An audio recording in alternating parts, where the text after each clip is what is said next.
I want to tell you a little bit about nonviolent economy. This is a word that came from the Gandhi tradition, Mahatma Gandhi, and why it became important to us as development workers in India is because we were helping to get small communities land that they could settle on. So many of people were pushed off the land for various reasons, and we help with government support to get their title back to land, particularly women's title.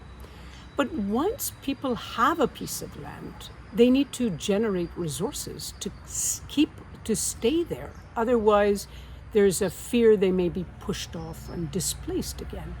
And so we began thinking of economy and livelihood but then we realized, especially with the people who are on the bottom of the economic pyramid, they have the greatest difficulty to get above subsistence. So that's why there's so much hand-to-mouth existence. And so what we did is we needed to find the ways that people, women, community groups, Adivasis, indigenous communities, small farmers could succeed in an economy that is very adverse to them, that the economy does not give them a place, and as a result they're often dependent on some government handout. But we really wanted to see their self-sufficiency, how they can come up.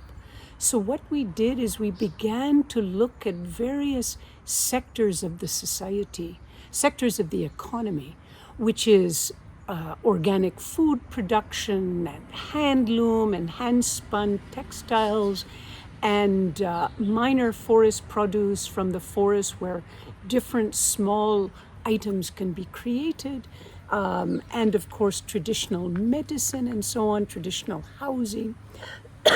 And it was through that we began to give ideas to small producer groups how they may advance their own economy.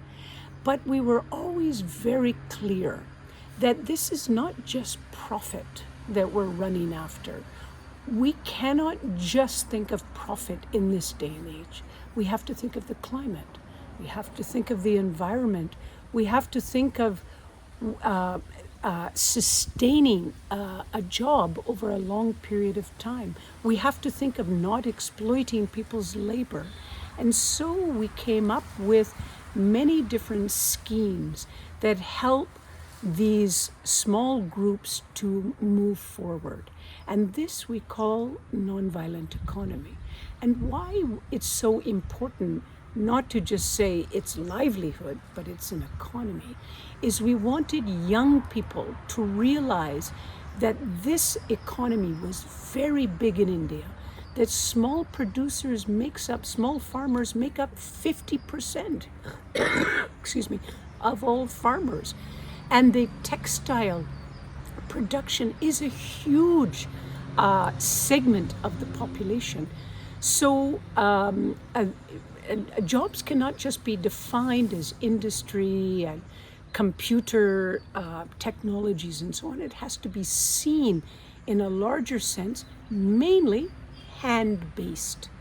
And because it's hand-based work, young people find that not very interesting, because much more interesting is high-tech work. But slowly, through the nonviolent economy education, we've given young people an appreciation of the hands of people who were fisher folk and farmers who lost their jobs, who were displaced, and how to give them other hand-based work and create value chains that benefit the producers. And the young people realized that they have to consciously consume handmade products, things made by hand, in order to keep this economy alive. So we understood it's the producer, it's the young person who's the conscious consumer, and it's the people who are helping to make the producer get their products to the market. And so this is what we call nonviolent economy, and we hope that we can make an impact with many groups, small groups coming together, so that we're not saying that the mainstream economy should not exist. We just have a place where people can get food, clothing, housing, and other basic needs at a level of price that they can afford. And so they can develop forward. So those landless communities that we help to get on the land will have a way to continue to live and prosper with their families. This is nonviolent